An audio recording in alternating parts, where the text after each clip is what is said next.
Well, Alan and I met at Household of Faith back in Gresham before this church even started, and we were friends for a really long time. You know, she was just another person in the church, liked the whole family, got along with her brother, um, really just enjoyed having their family over like we would any other family. And you know, I think that alludes to a really important piece in any good marriage relationship. You have to be friends first. Um, and I'll talk about that more later, but I think that's why Anna and I get along so well. Why we have such a great relationship is primarily we're friends first. That's how we interact every day first, is friends. So it makes things easier, you know? I don't come home and she's not somebody I have to love, you know? It's not something where I'm, you know, thinking about all the reasons why I love her so I can get over the irritating little things that I run into, you know. It's not one of those things, you know. Like, if you had a free Saturday, who's the person you'd want to go hang out with and play video games with, right? She's the person, right? If I had a free Saturday and I want to spend time with somebody, she's the person now that I want to spend time with, right? But when it started, we were just friends, and so, you know, we grew up in the same church, we had the same friends. Obviously, we had different families, so the culture was slightly different. And we tried a relationship for a little while, and we were both really young. I won't tell you how young. But the reason I say that is not because the ages matter. It's because I was too young inside. I wasn't ready for a relationship. God had a lot of growing up to do. God had me do a lot of growing up before I was ready, and so a lot of that looked like just taking the ideas that I had and turning them into well-established practices. I didn't have the good habits I needed to be a man. I had ideas about what that would look like, but they weren't in place. I wasn't emotionally mature enough to handle a relationship like that. So I kind of struggled through that, and that first attempt, so to speak, at a relationship really just didn't work, and I had so many problems we just kept running into that it was a huge learning experience. I was able to walk away from that and go, okay, so that's not how you do it. And there was nothing like really, you know, that you would look at it and go, oh my gosh, that's awful.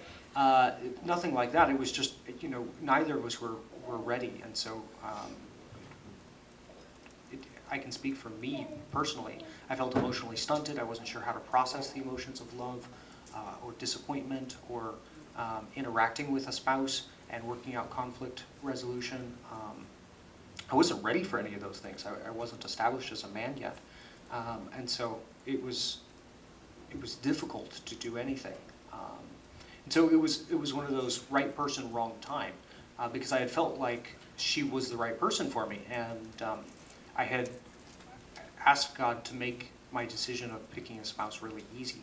I said, you know, I don't want to hunt. I don't want to, you know, go on a date with this person and wonder, and go on a date with this person and wonder. I don't want to, you know, be kept up at night wondering if this is the person for me. I'm actually going to put it entirely in your hands, and I'm not even going to really think about it. And when that person comes around, I want you to show me. And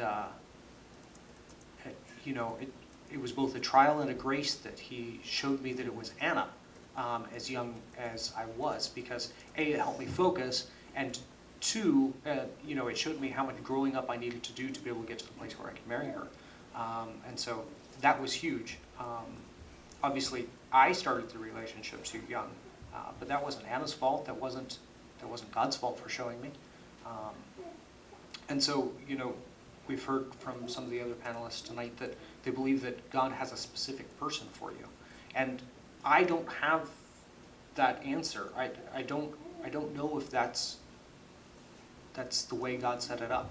I know a lot of people believe that. I have a couple problems with that theory, but I know, at least for me, that God had a person for me, and I asked him to show me that person, and he made that clear for me. So I don't think I can answer that question for you tonight, but for me, God had a very specific person. I'm very happy to be married to Anna. the reason why I think it's important to be friends first is because that's the interaction with the other person that you're going to establish first, and you're going to communicate on most frequently.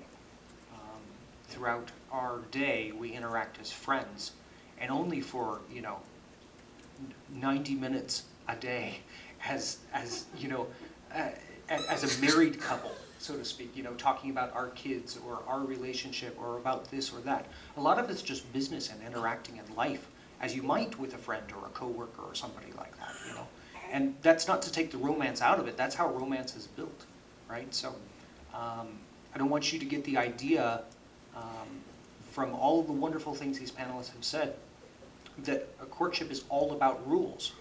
Sure, there's some rules in there, and they're to keep you safe, and they're really important. But don't forget to have fun, because that's what those rules are designed to set up a safeguard for you so that you can have fun. Because a relationship is all about having fun. My sister-in-law, Caitlin, was asked when she was commenting on another person's courtship about whether she missed the courtship years, about whether she missed dating her now husband. She goes, no, I don't miss that at all. He's mine now, and we have so much more fun now than we ever had when we were just in a relationship. And marriage is the more enviable of the two. And so I hope that for all of you, if you're not married yet, I hope for a wise and faithful and fun spouse to hang out with, because while hanging out is such a casual term, you're going to spend most of your life doing casual things with that person.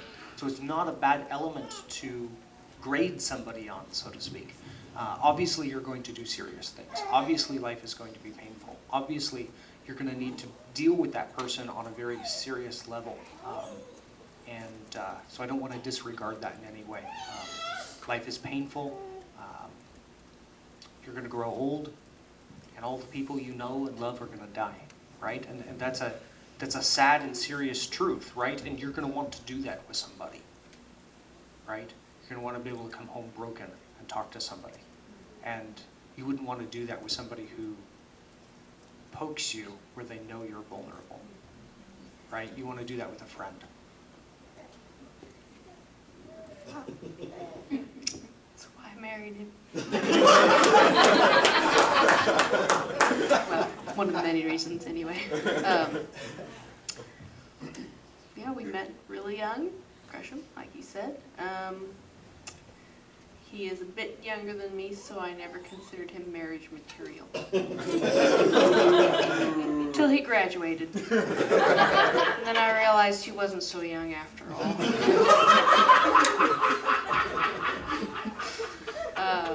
Like you said, we had a first attempt where we were like, yeah, let's do this. And then 6 months later, we're like, I don't think I can do this. And God had a lot of work to do on me too. I know he said that he wasn't ready. I was older, but I was not ready. I had a lot of fear of, oh my goodness, is this the right choice? Is this the right person? Because as Rachel pointed out, there's a very unhelpful, oh, you'll just know. I was like, just know? How? And nobody had anything but, oh, you'll just know.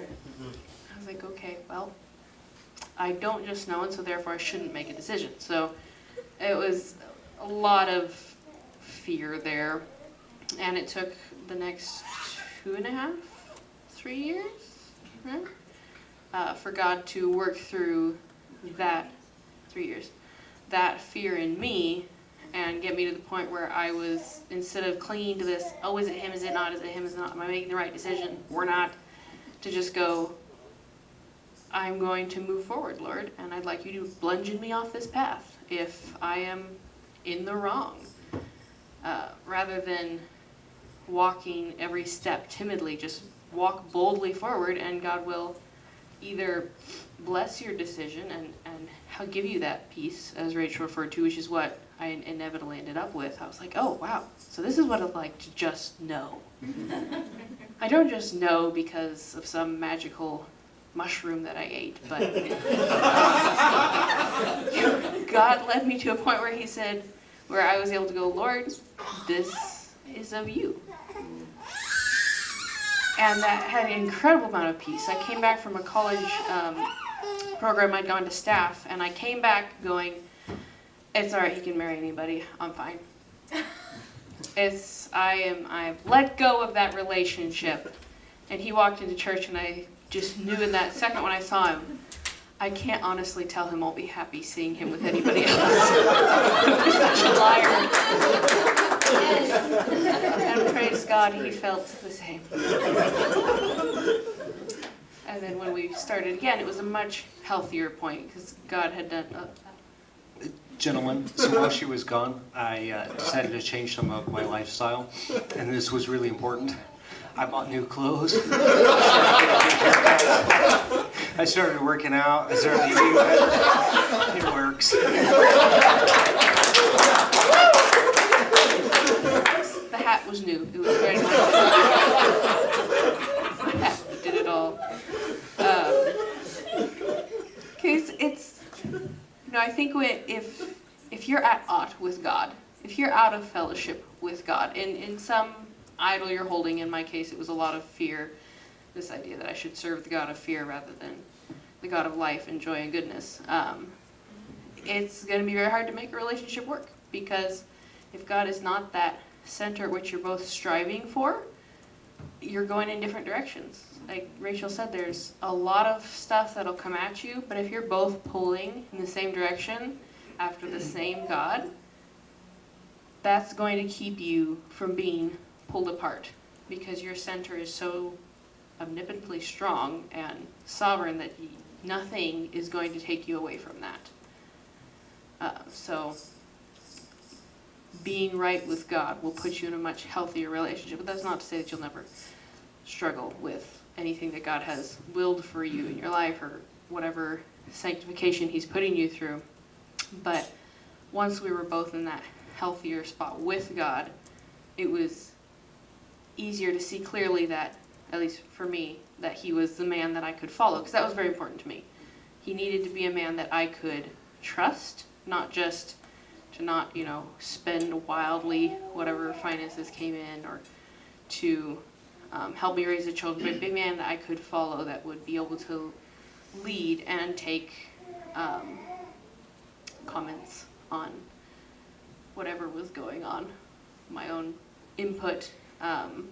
This was a piece of advice I'd gotten early on that I thought was fairly accurate, is when you're looking at your spouse, or potential spouse actually, if you can't envision a mini them running around exactly as they are, unchanged, you probably should rethink the situation, because you can't marry someone going, oh, but they'll change here. He'll game less, or he'll spend more time with the family, or he'll be less into this hobby. Like, maybe, but maybe not. So if you're not okay watching a mini of one of them run around, if assuming the Lord gives you children, then you probably should rethink that person as the person that God has set before you. Thank you guys. I think you Sure. covered it, yeah. Yeah.